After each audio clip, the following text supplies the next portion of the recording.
What would it take for you to believe in God? Sounds like, Peter, that there's no evidence that will persuade you away from atheism. Well, to be honest, I think that's probably the case.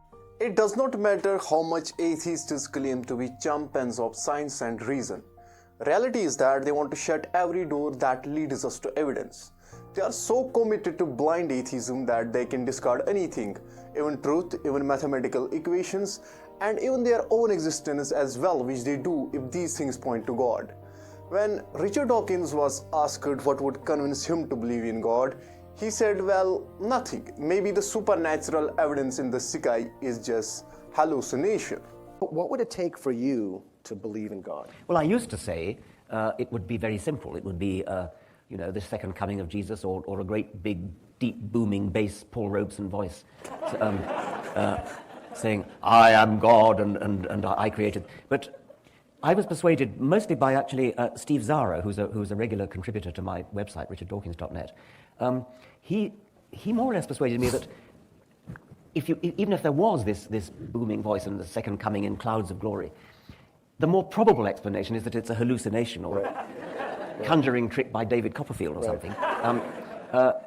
He made the point that a supernatural explanation for anything is incoherent, that it just doesn't it doesn't add up to an explanation for anything.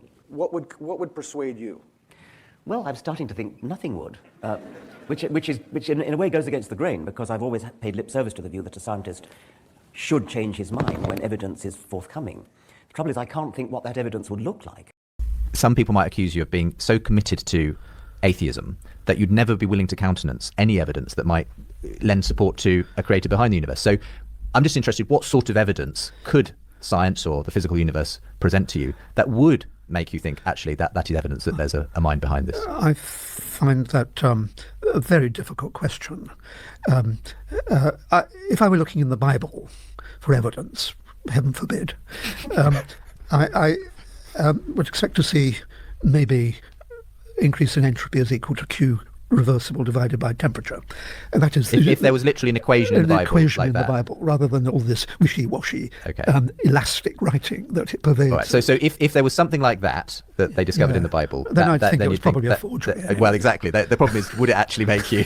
No. I mean, is there anything from is there any kind of evidence in the universe that could make? I mean, if the stars lined up to spell, Peter, please believe in me, it's about time. I put it down to madness. You put it down to personal madness. Right. Yeah. It sounds like, Peter, that there's no evidence that will persuade you away from atheism. Well, to be honest, I think that's probably the case. In that sense, do you even have an evidence-based view if you're actually committed to atheism a priori?